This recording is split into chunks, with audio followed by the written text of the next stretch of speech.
In this video lecture, we will talk about the error bound in trapezoidal approximation. And if you recall, previously we defined what an error is.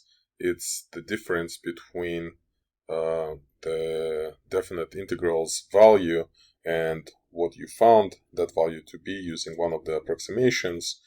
And here is the list of facts that we previously discussed, and we're going to just add on a few more facts to this list. In trapezoidal approximation is also better one than the left endpoint and the right endpoint, so we're just going to add this over here. However, trapezoidal approximation is not as good as the midpoint approximation, and the relation between those two is that the midpoint approximation is approximately, not the approximation itself, but the error in the midpoint approximation is approximately half of the error in the trapezoidal approximation, so which makes it better, because the smaller the error, the better the approximation is. And just like previously, we were able to come up with a formula for the midpoint approximation because of this relation that we just listed over here. The formula for the error bound in the trapezoidal approximation is pretty much the same, except it is 2 times bigger. So instead of 24 in the denominator we put 12, but everything else stays the same. Therefore, we can now use it in exactly the same way we used it previously with the midpoint approximation. So let's go ahead and try this problem. In this problem, we have to find the upper bound, and to find the upper bound, we have to identify A and B. A is -1, B is 1, and the reason I'm looking for those is because I'm using this formula, right? So the error in the trapezoidal method is bounded by the following expression. So this is where I get the need for computing all of these ingredients. So we got A and B, we got N, and to find K, we have to remember K is the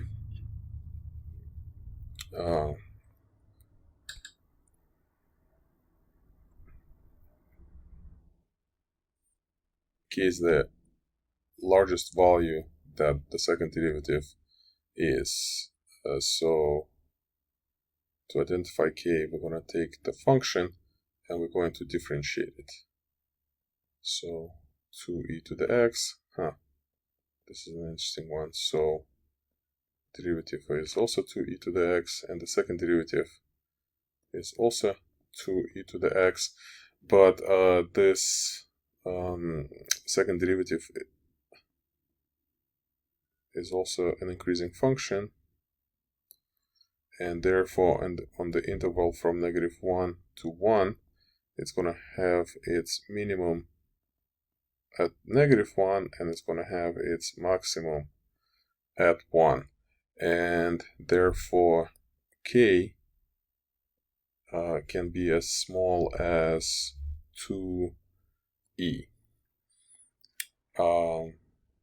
So if we pick K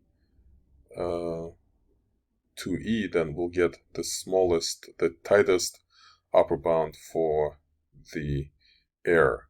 And now let's plug everything in, and let's see what's going to happen.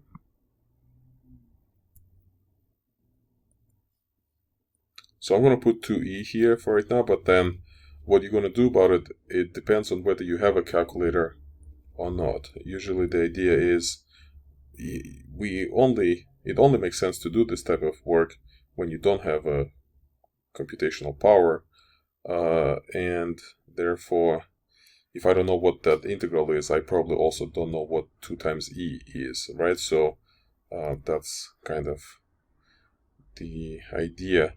And now to finish this computation, what do we have? 2e, so we have 16e divided by 12 times 9.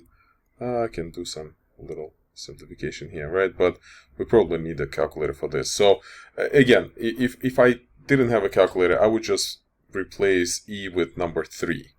Right, remember, k has to be greater than this. So if I pick k to be 6, 6 is greater than 2e. And then if that was possible, so if I just had to roughly estimate the upper bound for the error, I would have gotten this answer relatively quick, right? So 16 times 3, 12 times 9. So let me take this down. Yeah.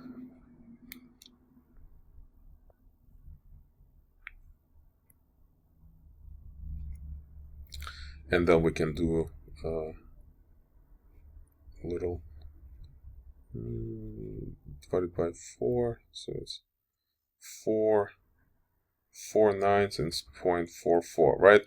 So again, that's how I would estimate the upper bound if I didn't have a calculator. But since we do have a calculator, we can just plug in e into that calculator and compute it. And I got 0.4027, and we had to round to the nearest hundredth, so I would round it to 0.40. And again, what you end up with here depends on whether you have a calculator or not. In our case, we did, so we got a more accurate, a very tight upper bound. Alright, so another way we can use this formula is we can identify the minimum value of n that will guarantee a certain accuracy of the estimate. And to do that, we're going to start with a formula.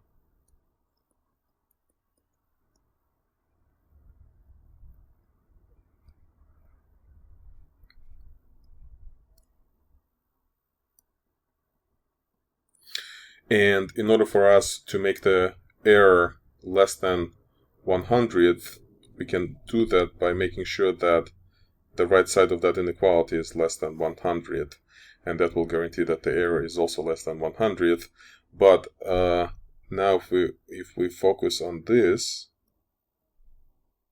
in this inequality we know a is 0, b is 2.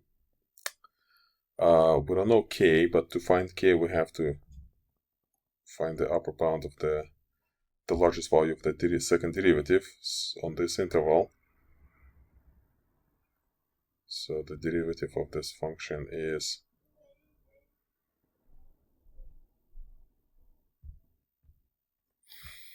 great. Now we have to do the product rule.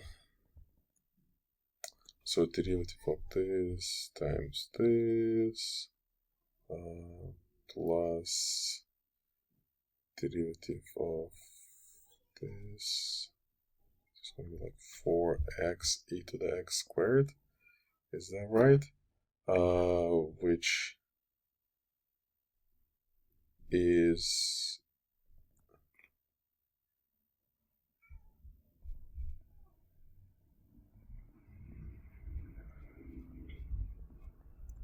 is an increasing function. So again, we're lucky here. We always know that the increasing function achieves its maximum on a closed interval at the far right side. So here's the minimum of this function, here's the maximum, and therefore we can choose k to be the second derivative evaluated at 2, which is 2e to the 4 times 5, which is 10e to the 4. And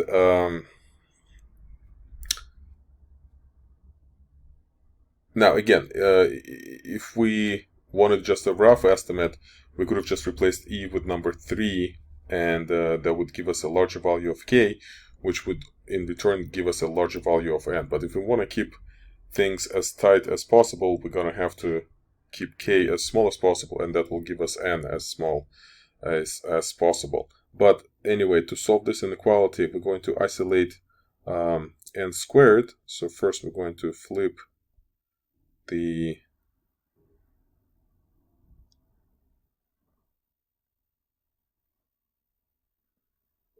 everything,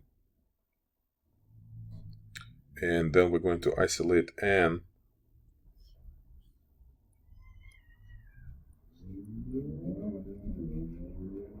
by doing this. And doing this, again, since n is positive, this works. If n wasn't positive, then we would have two intervals, one for positive values and one for negative values. And now we are at the finish line.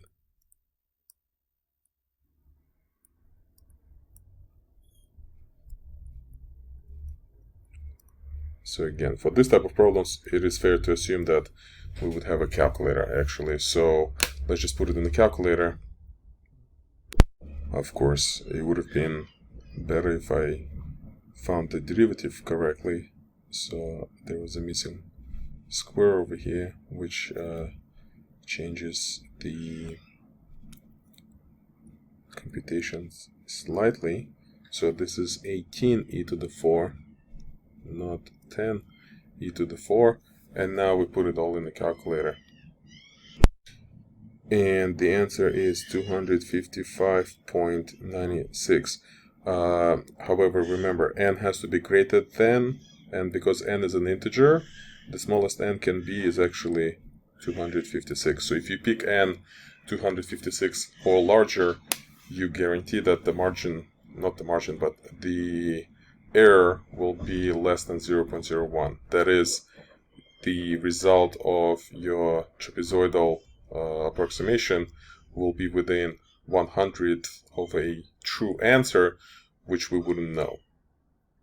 So we discussed the formula for the error bound in trapezoidal approximation and how to use it in two different ways, and also how it relates to other error bounds.